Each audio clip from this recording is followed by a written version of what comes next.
faced with life's great burdens. Like great loss. What keeps people mentally healthy in spite of serious crises, while others break down? La résilience est un phénomène naturel. Resilience is a natural phenomenon that enables people to continue developing after they experience a catastrophe or traumatic event. Un traumatisme. Leading researchers are trying to identify the secret to resilience. As resilience researchers, we aim to identify strategies that can help prevent people from developing mental illnesses. Can we learn to be resilient?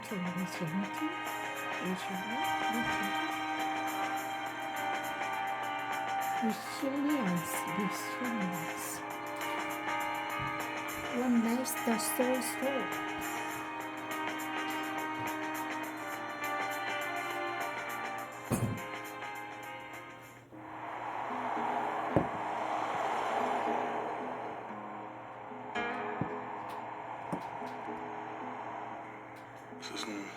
It was as if part of me had been ripped out. The greatest loss that a father can experience. Georg Ballmann's son, Luca, was killed here on a January evening.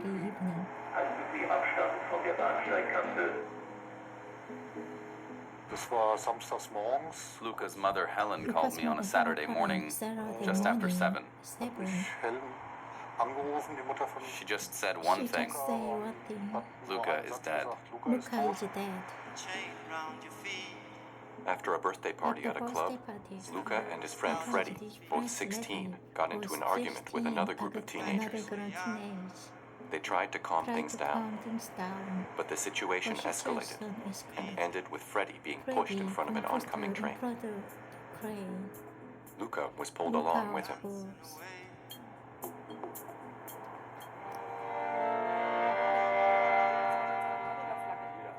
It's a tragedy that Georg Ballmann shares with Celine and Björn Wilke, Freddie's parents. They all grieve for their 2 sons.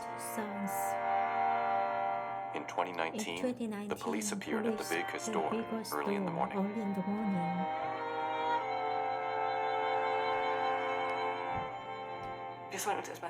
They said we should sit down.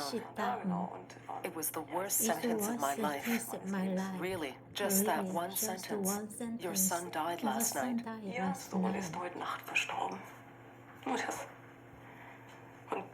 And you're sitting there at the table. You don't want to believe it, but you don't say this can't be happening. It's as if the earth is opening up and sucking your whole soul away, that your whole world is collapsing.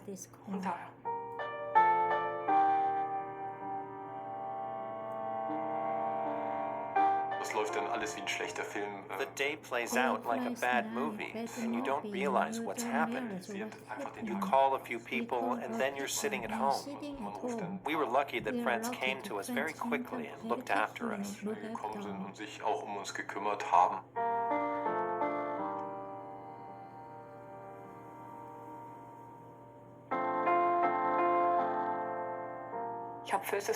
I fully understand people who can't cope. I felt that too. Why do I get to live, but my son doesn't?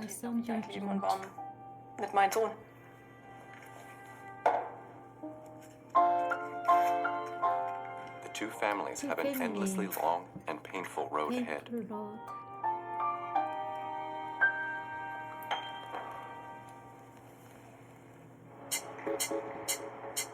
Stress and even crises are part of life. Nevertheless, many people stay mentally healthy. The question is, how? The largest center for resilience research in Europe is in Mainz, Germany. Here, neuroscientist and brain researcher Professor Raphael Kalisch researches the mechanisms of mental resilience. Mein Interesse an dieser Frage. What is mental health? My interest in this question comes from my very early days as a university student. A schoolmate and close friend of mine had a breakdown in the first year of his studies while I was having a wonderful time. To me, it was all fascinating and great and new. And during that time, I watched my friend fall apart. In dieser Zeit habe ich zugesehen, wie mein Freund. And that made me ask myself, why does it happen to some people and not to others? Und anderen eben nicht. What are the risk factors for mental illness? Das Interessante ist, dass wir eben The interesting thing is that it's not just really big, extreme life events that can make people mentally ill. also nicht nur der schwere It's not just a serious accident, an act of violence, or the death of a loved one, but also minor stresses that can affect people if they occur frequently and over an extended period of time. Auftreten und wenn sie über längere Zeit auftreten, Menschen krank machen können. Hallo, guten Morgen, Frau Bauer. Da bleiben Sie sitzen, wie geht's Ihnen? What do those with resilience do differently? To find out, Kalish is conducting a long-term study of healthy people who find themselves in a particularly difficult phase of their lives. Let me show you how we do stuff around here. Actually, my department uses Monday.com, so I'm good. And work management. Dann nehmen wir junge Leute, die in dieser We take young people who are in this transitional phase from family and school to adult life, that are leaving a familiar environment. We see that in this phase of life, stress-related illnesses tend to emerge for the first time, or if they're pre-existing, become more severe. sich verstärken. Every 3 months, the 200 participants in the study answer a questionnaire about their mental state. To what extent have you felt more calm or tense in the past 2 weeks? Vor allem, wenn ich abends Sitting on a packed train on my way home from work was a bit stressful, in der Bahn zu sitzen war doch ein bisschen stressig. but in the mornings I would occasionally just make myself a cup of tea and relax for 10 minutes, and then I was able to settle down. Mich dann doch ganz wohl gefühlt und war auch sehr zufrieden. Weil wir das alle 3 Monate machen, Because we do this every 3 months, we get a very good picture of stress levels over a long period of time, so that we can see over that time how strongly they react psychologically to life's challenges. Some are affected more, others affected less. und am Ende And in the end, this gives us a picture of what mental resilience looks like when encountering stressors. zur Belastung einzelner Personen. At regular intervals, participants come to the Institute for a thorough examination. Kalish and his team use MRI machines to look for indications of how mental stress is processed in the brain. And they examine how stress affects the body. To do this, they take blood and hair samples.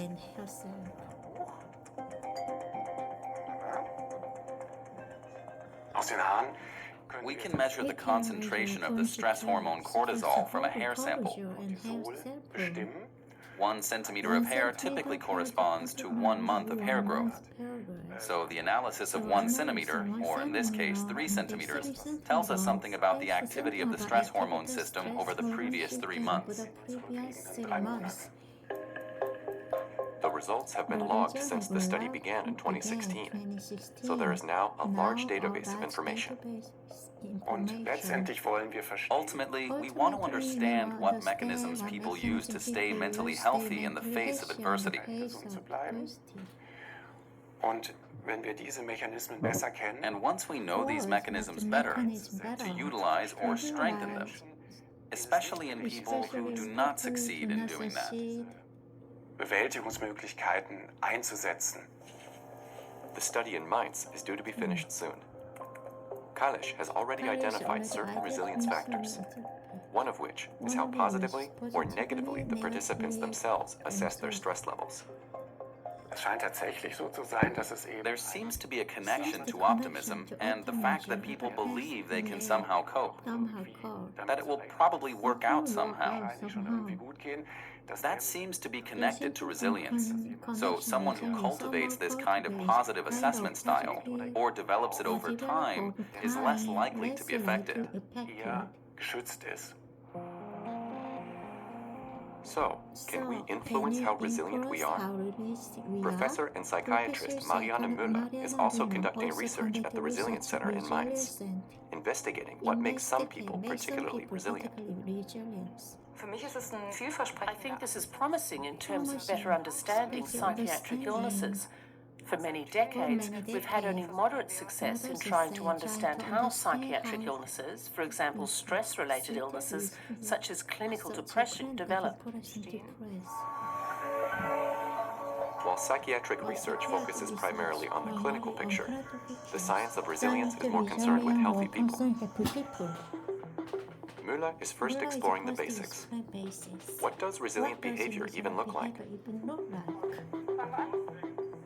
With her colleague Ulrich Schmitz, she's investigating this in mice. Resilience can only be measured in the context of stress. That's why they put small brown mice in the cage with a much larger and stronger white mouse. We take male mice, which, like all or almost all other male vertebrates, show territorial behavior. This means that if you place a test mouse with a larger mouse in its home cage, the larger mouse won't accept it and will try to scare or drive it away. This leads to social stress. The brown mouse is removed in order to prevent it from becoming injured. The experiment is repeated for 10 days. They want to know, what is the long-term effect of this permanent stress on the behavior of the stressed mice? After a day's break, they undertake a second experiment. The brown mice are again exposed to the white aggressor mouse, but this time, the white mouse is in a cage. The researchers now observe the following. How do the previously stressed mice behave? Do they stay away fearfully? Are they brave enough to approach the white aggressor in the cage? We assumed that the mice were resilient if they always investigated the white mouse a lot, as if they had never experienced stress. However, we thought this might not be resilience at all, but rather the result of a less than optimal learning process over time. That the test mouse has not learned, has not understood that this white mouse strain is potentially dangerous. If that were the case, this mouse could not be described as resilient.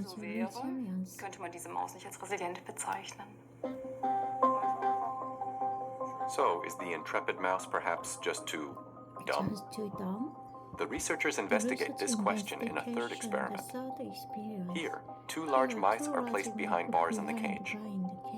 The aggressive white one and a brown one, with which the stressed little mouse has had no negative experiences so far.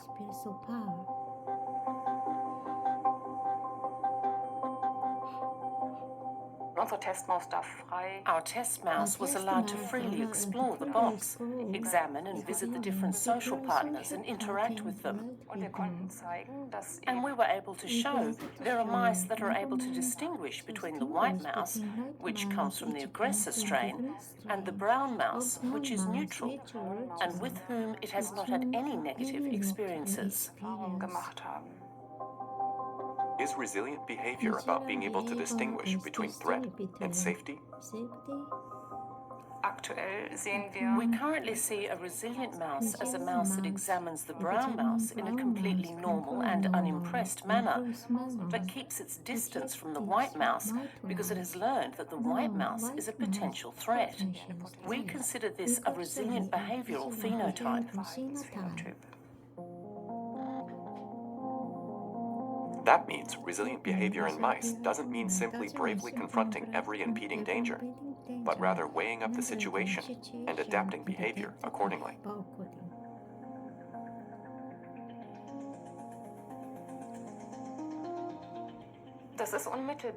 This is directly transferable from mice to humans. There's a lot of data showing that people who can distinguish between negative stimuli and neutral stimuli are better protected against stress and associated stress-related mental illness.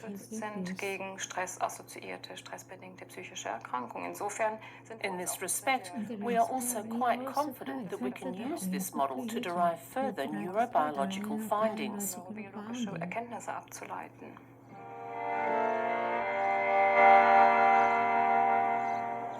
Moving on. finding her way back to life. Celine Wilke tries to do this every day after the death of her son Freddie. I said goodbye for the last time on Friday evening when he told me cheerfully, "Mom, I'm off." I told him to have fun. That was our farewell.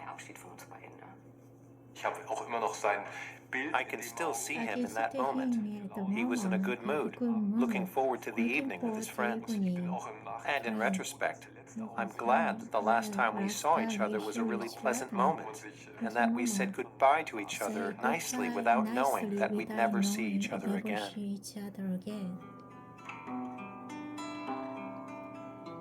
On the day of the funeral, the whole town mourned with the families.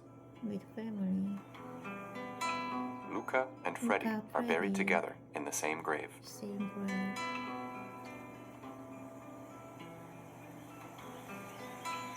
Und dann ist die ganze Gemeinde And then the whole congregation walked a good kilometer here from the church in a funeral procession.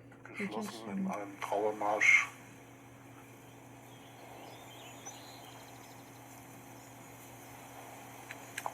Dann hier zur Beisetzung gekommen.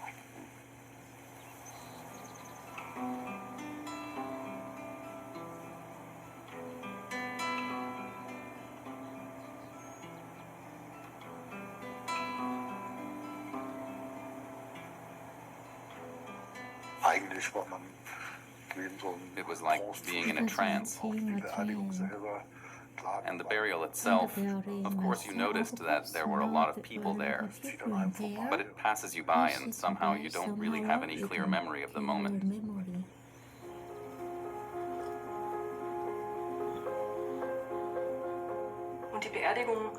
And the funeral, it felt like this whole heaviness, this coffin with both of them. I don't know if heaviness is the right word. This burden, which is so heavy. Like I already described it, the earth opens up, that someone accepts the burden for me, that I could now pass it into other hands. Maybe there is a bit of religion in me after all. The physical part will be buried for now, but the emotional part, it will take a very long time before this wound is no longer quite so open.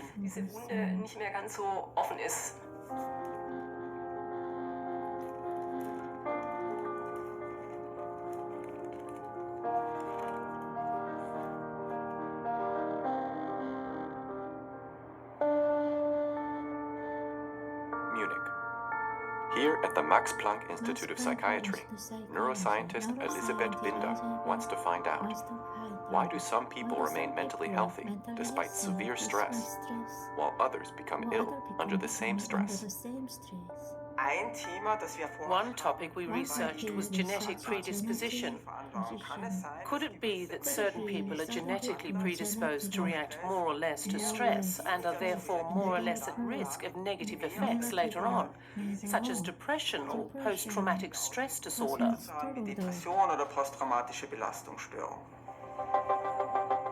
Elisabeth Binder wants to know, could it be a gene variant that alters our perception of stress?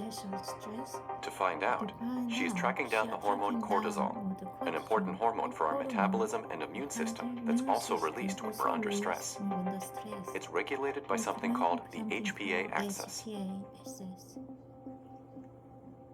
When we experience stress, the brain is activated. This sets off a complex cascade of events. In the brain, stress signals are sent to the hypothalamus. This, in turn, releases hormones that make their way to the pituitary gland.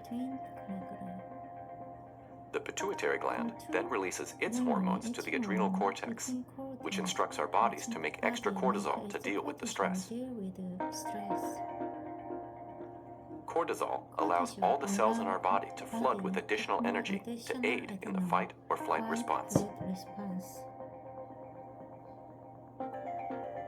Cortisol is unser Hauptstress. Cortisol is our main stress hormone, and it travels to all organs in the body.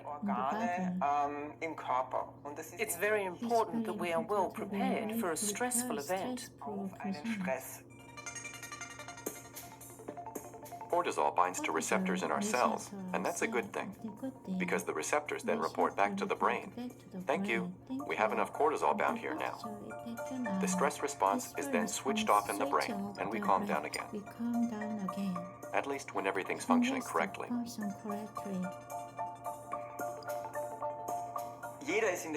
Many people are nervous at interviews, but normally, when the situation is over, our stress hormone levels should down-regulate again. People with this particular genotype are not so good at this, so for them, the stress hormone stays higher for longer. The question Binda asks is, why is that? Why are some people not as good at calming down than others? And this is where genetics come into play.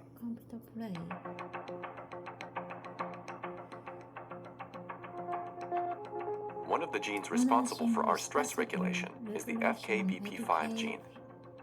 It's activated during stress and ensures that an important enzyme is released. It has the same name as its corresponding gene, FKBP5. The problems start when too much of it is released. Then, the enzyme wedges its way between the stress receptor and the cortisol, and thus blocks the stress receptor's message to the brain that there's enough cortisol.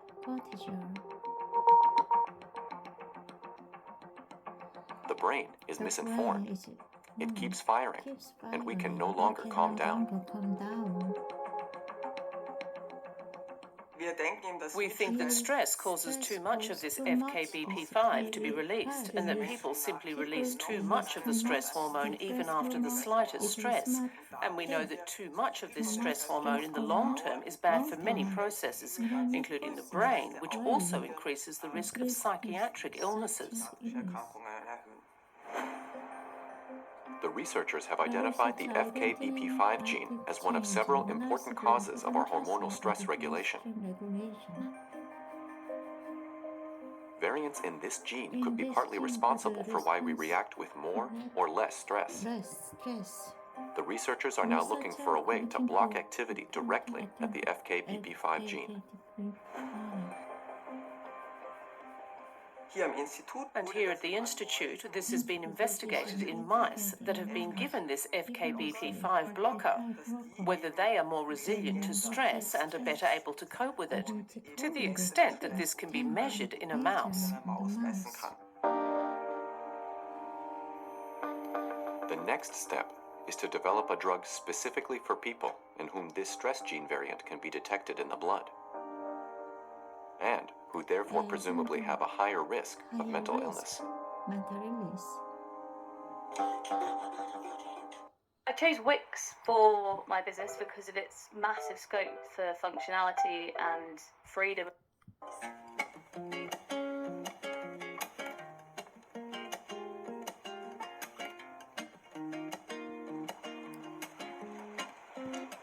The south of France. Psychiatrist and neurologist Boris Cyrulnik works and lives in Toulon. He's considered a pioneer of resilience research. The traumatic experiences of his own childhood give him a personal perspective.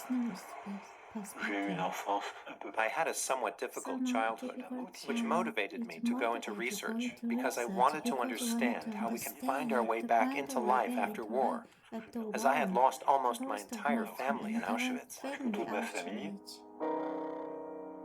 As a 4-year-old, Boris was left on his own, without a mother or father.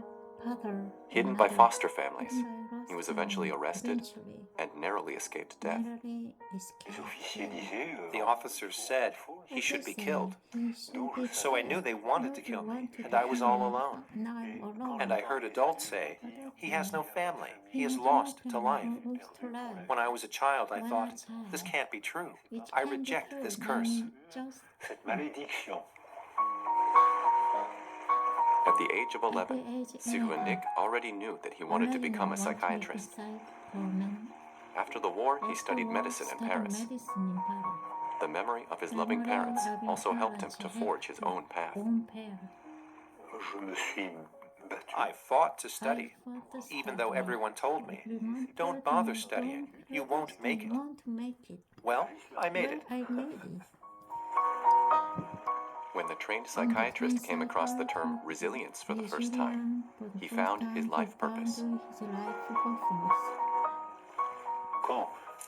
When I came across the word resilience, I said to myself, this is a word that needs to be developed scientifically, and we need to bring it into our culture, and to make people understand that if we abandon injured people, there will be no resilience. Il n'y aura pas de résilience. Due to his own painful experience, one focus of Cyrulnik's research is child protection. He's particularly interested in the interaction between mother and child. On a commencé les recherches. We started our research into early childhood in 1981 on the island of Ambier near Toulon, where we gathered a team of international researchers. Chercheurs internationaux. The question was, what makes one child more resistant to crisis, while another is very vulnerable to it? Au même coup. He sees one of the reasons for this in the mothers of these children. If the mother is not doing well, her relationship with her child suffers. This is a vicious cycle that can begin during pregnancy. On a démontré scientifiquement. We've been able to scientifically demonstrate that when a pregnant woman is stressed, the stress hormones enter the uterus, and the baby swallows stress hormones such as cortisol, which are harmful to the baby's brain. Du stress, le cortisol, les catécholamines, il les avale et c'est toxique pour le cerveau du bébé. This means that the baby is born with cognitive changes that are not caused by the mother, but by the mother's unhappiness. Provoqué non pas par la mère, mais provoqué par le malheur de la mère. The researchers identified a particularly sensitive phase in the final weeks of pregnancy and the first 2 years of a child's life. New networks are constantly being formed in the brain during this time.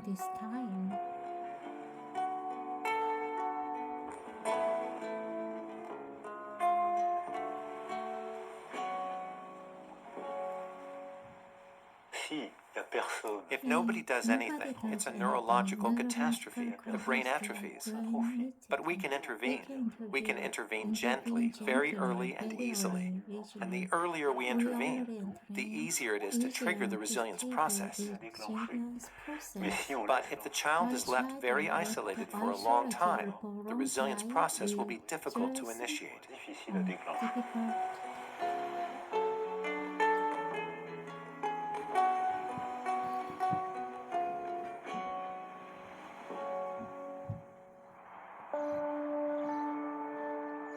Elisabeth Binder is also studying this particularly vulnerable phase of life at the Max Planck Institute in Munich. The biggest correlation is an almost 40-fold increased risk of having attempted suicide when someone experiences severe traumatic experiences as a child. Even during pregnancy, too much stress or trauma can lead the embryo's natural barrier against the mother's stress hormones to break. Why is chronic stress harmful to the brain? Because chronic stress leads to our neural circuits becoming weaker. Binder suspects the stress hormone cortisol causes this. But to prove it, she would have to be able to examine the brain of an embryo under stress. It's difficult, of course, to get to the developing brain and expose it to certain factors and investigate how it reacts. Because this obviously is not an option, the researchers are using a novel method to recreate a developing brain outside the womb. A brain-like cell structure is grown from stem cells. The researchers call this simulation a brain organoid.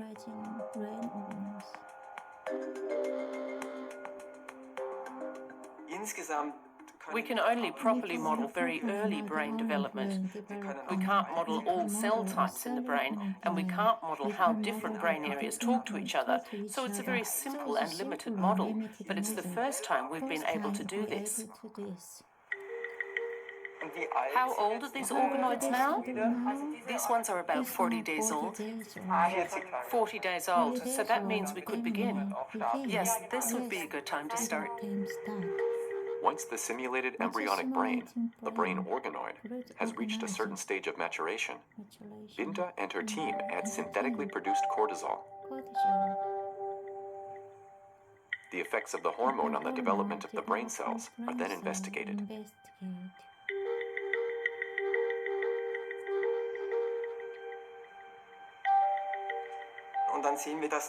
And then we see that this stress hormone actually alters the development and, in particular, the gene expression of genes that have also been associated with the risk of psychiatric illnesses.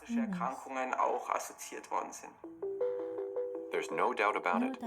Even in the womb, the mother's stress influences how strongly genes manifest themselves in the child and can therefore have a lasting effect on their mental health.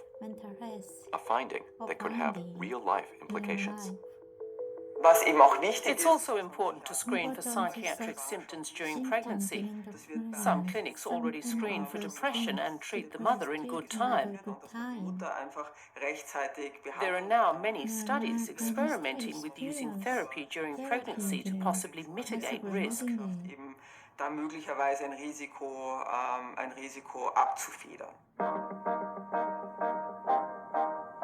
Environmental influences, therefore, have a direct impact on our genes.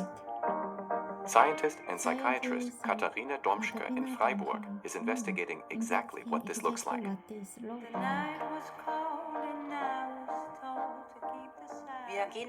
We think that environmental influences can trigger illnesses. So now the question is, how does the environment affect our genes? Domschke is head of psychiatry at the University of Freiburg Medical Center. In her laboratory, she investigates epigenetic processes, how and why changes occur in our genes. Let's imagine we have a certain genetic predisposition, and there is a particular adverse environmental event. But how does this environmental event cause our genes to express, or trigger, so to speak, and ultimately lead to illness? This is where epigenetics play a role. In order to understand this communication between environment and genes in more detail, Domschke and her team are looking at another stress gene, the MAOA gene.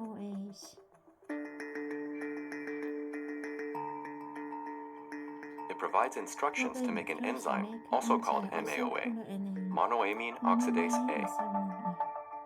This enzyme migrates into our nerve cells and attaches itself to the synaptic clefts, the area between the nerve cells. This is where our happiness hormones, serotonin and norepinephrine, are normally transported from cell membrane to cell membrane. However, if too much of the MAOA enzyme attaches itself to the synaptic cleft, it turns out to be a real happiness eater. It simply degrades away the serotonin and norepinephrine. One of the main suspects in the development of mental illness is monoamine oxidase A, or MAOA for short. This is because MAOA breaks down norepinephrine and serotonin. But in some of us, this happiness-eating MAOA enzyme is more active than in others. Why is that? Domschke takes blood samples to monitor the MAOA gene and see how much methylation has occurred. Methylation is a chemical process where a methane derivative binds itself to specific sites on our DNA, deactivating them. This can be imagined as a kind of cap that sits on our genes, putting them to sleep. If the cap sits on the gene, it's considered methylated, and the gene is dormant, silencing its activity. If the cap is removed, however, it becomes active again. In the case of the MAOA gene, more happiness eaters are produced. The MAOA enzyme is more active and breaks down more serotonin and norepinephrine. There's less of those hormones available in the synaptic cleft between the nerve cells, and it may be easier for depression and anxiety to develop. This means that we are in a state of risk. If these caps are on our stress genes, they protect us from producing too many happiness eaters. This can make us happier and more resilient.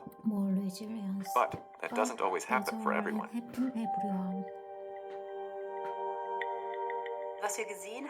What we saw was that negative life events were more likely to lead to the MAOA being less methylated, i.e. having fewer caps on the gene, and possibly being at risk, while positive life events were more likely to be associated with increased methylation.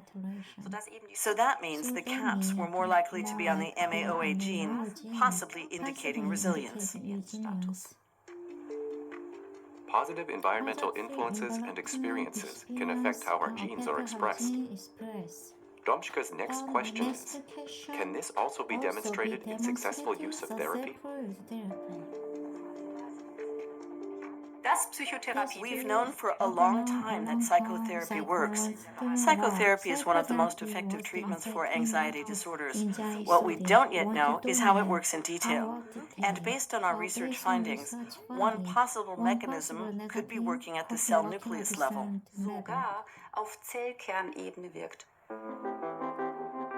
Can we put these caps back on the stress genes with the help of psychotherapy? Domschke examines the blood of patients who are afraid of heights. She climbs the tower of the Freiburg Cathedral with them every day for 2 weeks.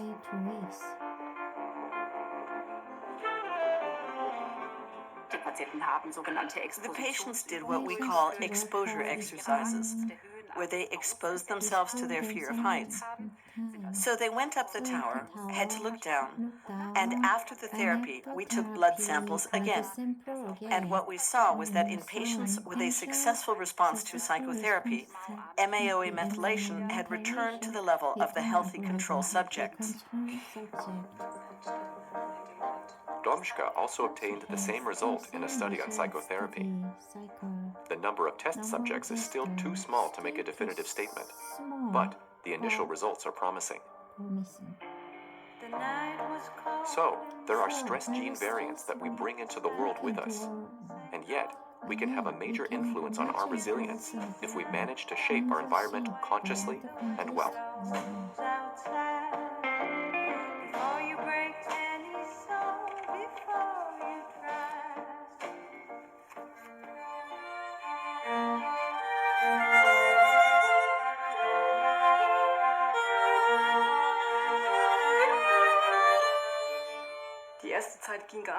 At first I was paralyzed. I couldn't do anything.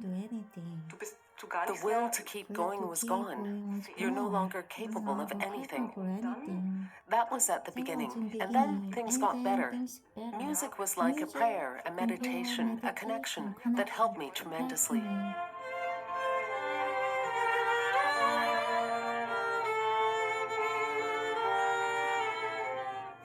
A lot of people might ask, where is God? But that didn't happen to me.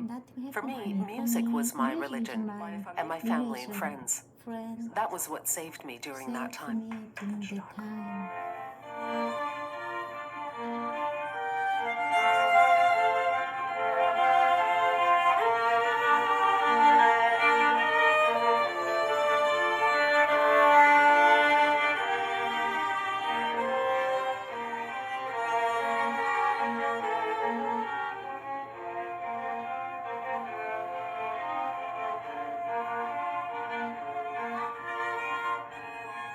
Luca's father, Georg Ballmann, often considers going to therapy.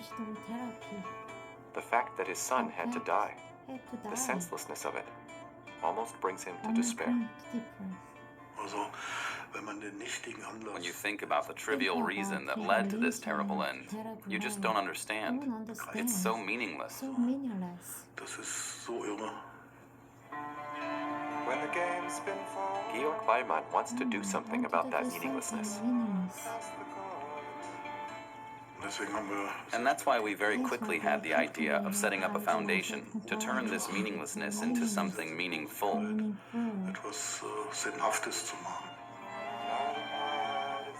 Together with Freddie's parents, Ballmann established the Faustlos Foundation, a program that starts in kindergarten to prevent violence as early as possible. It allows him to stay active and keep the memory of his son alive.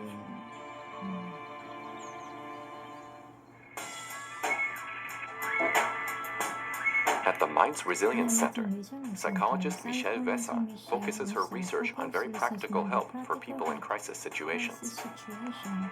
She says that resilient behavior can only develop very gradually. It doesn't work to develop training courses that somehow make people more resilient and more efficient within an hour and a half or even a day, which is perhaps what some people would like to see. That won't work, and that's not what we aim to do. For Vesa, resilience is regulated by the self. She tells us her favorite story to help explain what she means.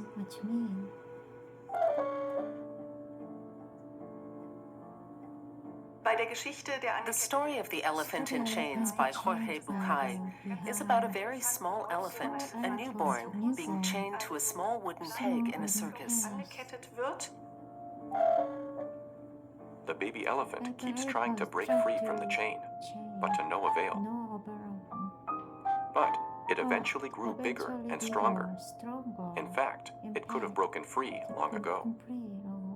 It lacks the belief that it can do it, and that alone causes it to stand still and not try to free itself. When we have the feeling that we can do nothing, that we are powerless and at the mercy of others, this is known in psychology as learned helplessness. Vesa examines this state in detail in various experiments. In the experiment, the test subjects are first given an unpleasant noise, and at the same time, a somewhat unpleasant stimulus on their skin. They're shown circles, triangles, and squares, on which they have to press a different button.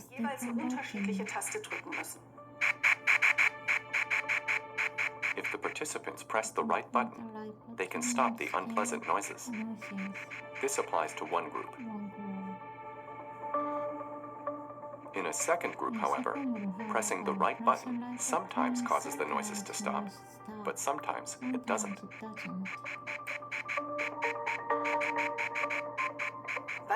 What one group learns is, I press a correct button so I have the situation under control, the stimulus is over. The other group learns that no matter what I do, chance determines what happens. If this happens several times in a row, it leads to an experience of helplessness. There is nothing we can do. We might recognize this from our working life. I do a certain task and I always do it the same way. One day the boss is very happy and the next day he throws it back at me and says it's terrible. In other words, I have the feeling that I have no control over it. And that's a very important aspect of how stressed I actually feel. How does the experience of losing control affect future behavior? In a follow-up experiment, the two groups can only stop the unpleasant noise by finding the safe green squares on a field as quickly as possible. Do the two groups behave differently when searching for these squares? The result is that people who have already felt they were in control in the previous experiment find these green safe places much faster than the group that experienced a loss of control.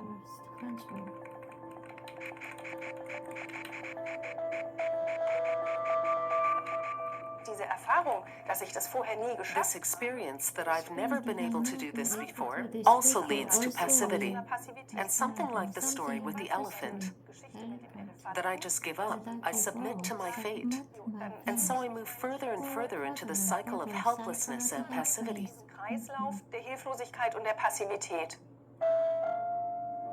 According to Vesa, when we manage to free ourselves from this cycle, we can effect change in our lives. But what about the situations in life that we cannot change? I may not be able to change the actual situation that triggered the stress, but I can always change something about how I react to the stress. And I think it's really important that I learn for myself that although I don't always have control over the stressor, I do have some control over my reaction to it. Vesa puts her research findings into practice at a school in Bad Dürkheim, Germany. She's conducting a WHO-sponsored resilience training program in a 7th grade class. Mental stress has increased significantly in recent years, particularly among children and young adults, largely due to the COVID pandemic.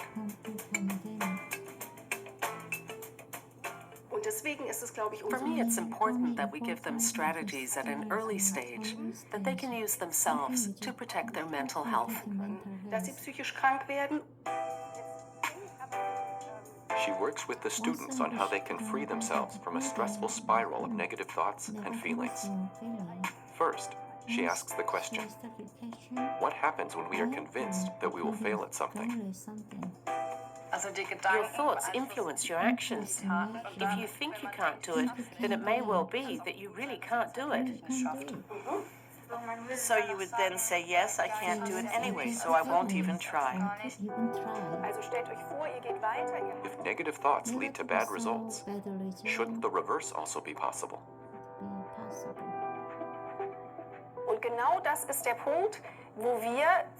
That's precisely where we can do something for our health and resilience, namely by looking more closely at things that we have already achieved. We often pay much more attention to the things we haven't achieved, and we remember things that went wrong, and we somehow forget even the little things that have gone well. She does a simple exercise for this by asking the students to remember what they did particularly well over the weekend, even if it's something small.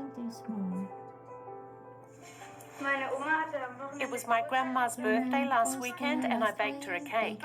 I'm not actually that good at baking, but I managed to do it. She really liked it and that made me happy. Great, and it made your grandma happy too. Yeah. I help my dad tidy up my room on the weekend. I never do that. I always throw everything in drawers and that's it. But this time I really did it with some structure, and it was much, much better than just throwing everything in somewhere. Remembering the successes. Trying not to judge experiences too negatively. Staying active despite adversity. These are key factors for resilience. We've learned a lot.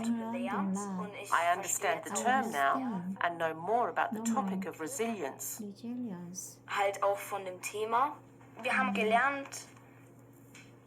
We also learned how we feel, and that we can influence what is happening inside of us, our fears and how we can fight against them. And yeah, it was a great experience.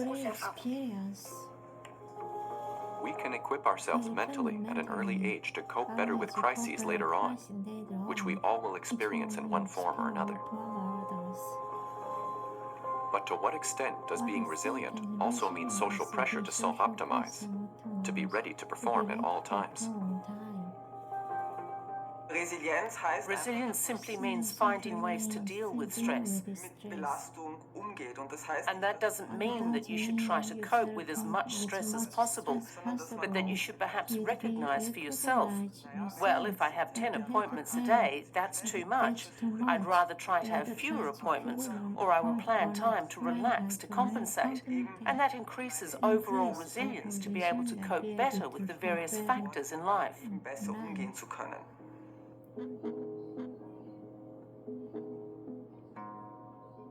In Toulon, resilience researcher Boris Cyrulnik also sees government and society as having a duty to create an environment that enables us to remain mentally healthy.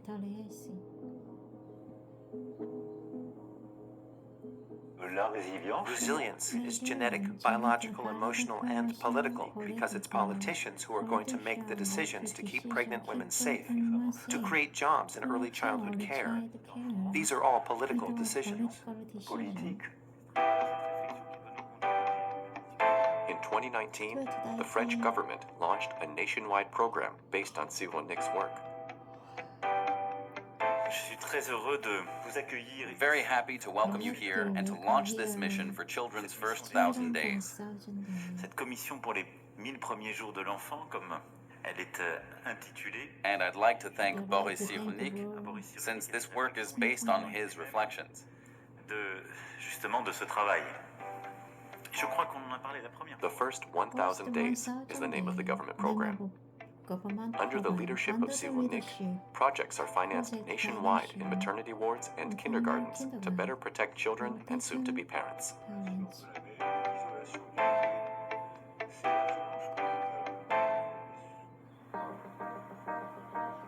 At the Nymphenburg Palace in Munich, The Beimann and Wilke families are awarded the Bavarian Innovation Prize for volunteering for their Faustlos Foundation. It's a great honor. And they can fund new projects with the 10,000 euros prize money. Working for the foundation means a lot to Celine Wilke. It's my way of dealing with the days when I'm not feeling great, when my husband isn't feeling great, that we have something to work on. Their lives can never go back to how they were. The scars will remain forever. But the families carry on as best they can.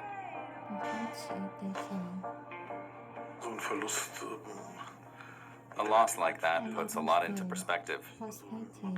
I don't think you get upset about the small things so quickly anymore.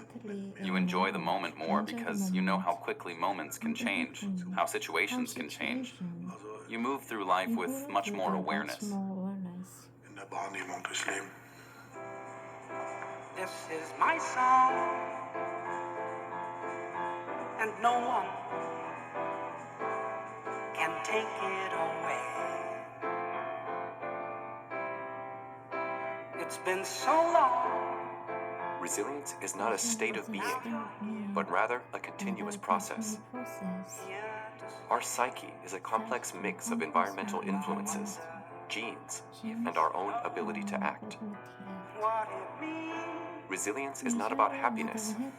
It's about living with all of life's gray areas, surviving crises without losing your mental health, to have a realistic understanding.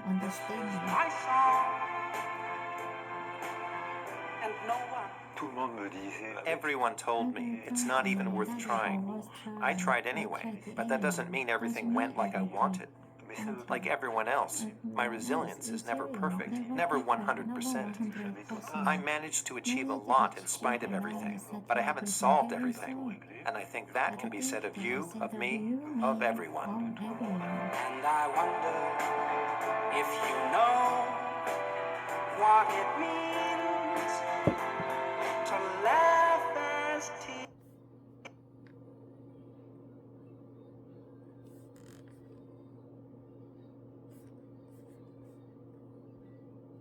Even when faced with life's great burdens. What keeps people mentally healthy in spite of serious crises, while others break down? Resilience is a natural phenomenon that enables people to continue developing after they experience a catastrophe or traumatic event. Leading researchers are trying to identify the secret to resilience. As resilience researchers, we aim to identify strategies that can help prevent people from developing mental illnesses. Can we learn to be resilient?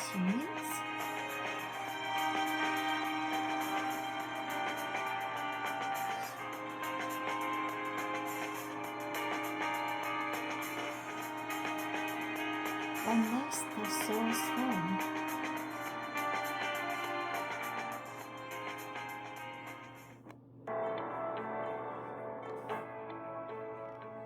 Welcome to Breast Cancer Breakthroughs.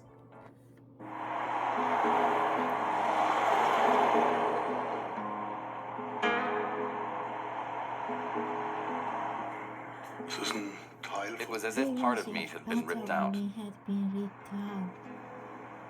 It's the greatest loss that a father can experience. Georg Ballmann's son, Luca, was killed here on a January evening.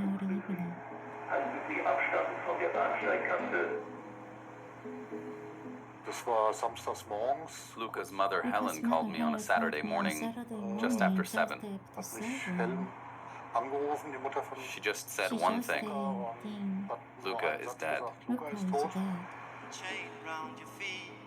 After a birthday party at a club, Luca and his friend Freddie, both 16, got into an argument with another group of teenagers. They tried to calm things down, but the situation escalated and ended with Freddie being pushed in front of an oncoming train. Luca was pulled along with him.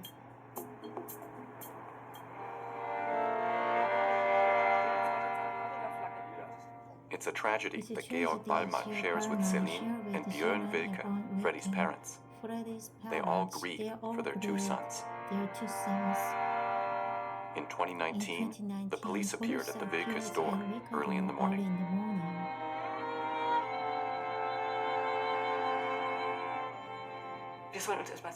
They said we should sit down. It was the worst sentence of my life. Really, just that one sentence. Your son died last night. And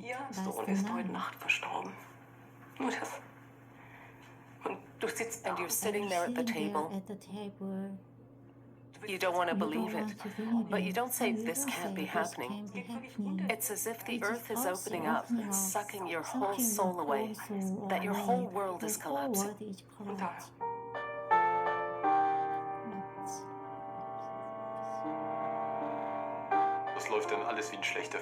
The day plays out like a bad movie, and you don't realize what's happened.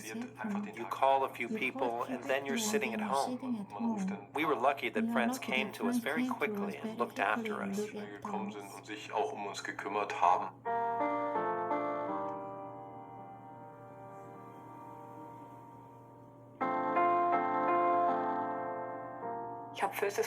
I fully understand people who can't cope. I felt that too. Why do I get to live, but my son doesn't?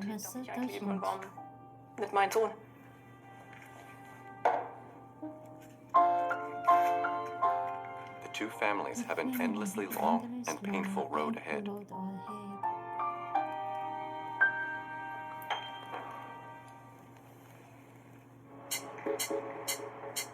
Stress and even crises are part of life. Nevertheless, many people stay mentally healthy. The question is, how? The largest center for resilience research in Europe is in Mainz, Germany. Here, neuroscientist and brain researcher Professor Raphael Kalisch researches the mechanisms of mental resilience. Mein Interesse an dieser Frage. What is mental health? My interest in this question comes from my very early days as a university student. A schoolmate and close friend of mine had a breakdown in the first year of his studies while I was having a wonderful time. To me, it was all fascinating and great and new. And during that time, I watched my friend fall apart.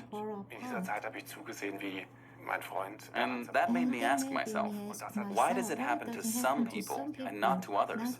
Und anderen eben nicht. What are the risk factors for mental illness?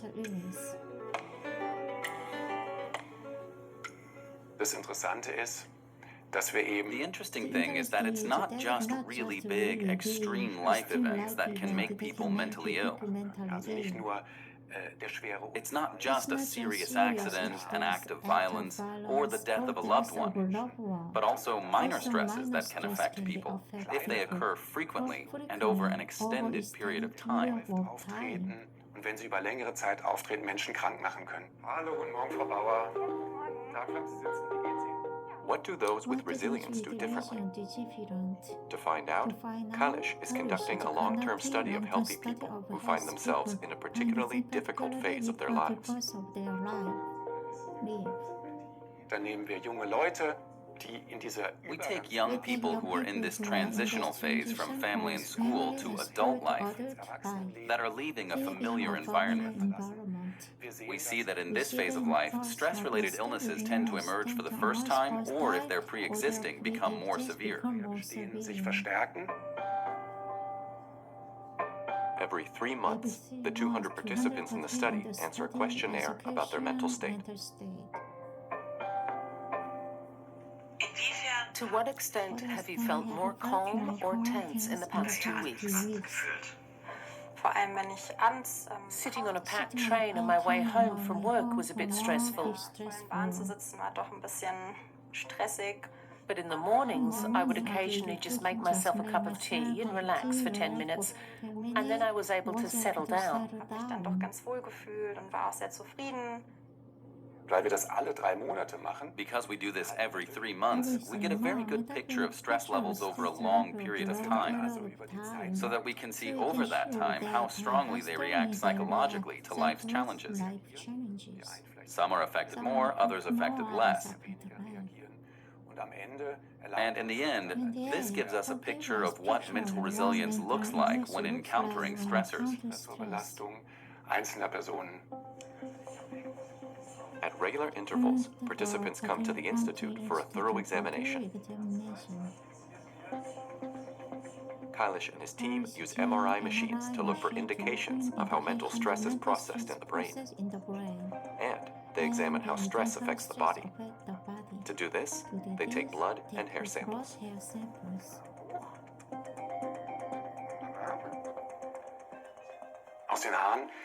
We can measure the concentration of the stress hormone cortisol from a hair sample.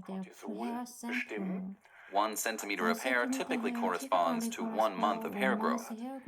So the analysis of 1 centimeter, or in this case 3 centimeters, tells us something about the activity of the stress hormone system over the previous 3 months.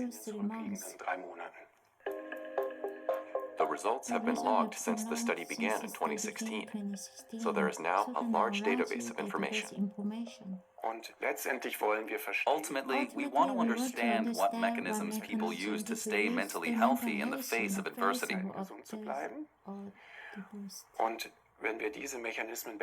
And once we know these mechanisms better, to utilize or strengthen them, especially in people who do not succeed in doing that. Bewältigungsmöglichkeiten einzusetzen. The study in mites is due to be finished soon. Kailash has already identified certain resilience factors, one of which is how positively or negatively the participants themselves assess their stress levels. There seems to be a connection to optimism and the fact that people believe they can somehow cope, that it will probably work out somehow. That seems to be connected to resilience. So someone who cultivates this kind of positive assessment style or develops it over time is less likely to be affected. So, can we influence how resilient we are? Professor and psychiatrist Marianne Müller is also conducting research at the Resilience Center in Mainz, investigating what makes some people particularly resilient. I think this is promising in terms of better understanding psychiatric illnesses. For many decades, we've had only moderate success in trying to understand how psychiatric illnesses, for example stress-related illnesses, such as clinical depression, develop. While psychiatric research focuses primarily on the clinical picture, the science of resilience is more concerned with healthy people. Before we start, do you have insurance? What? Müller is first exploring the basics. What does resilient behavior even look like?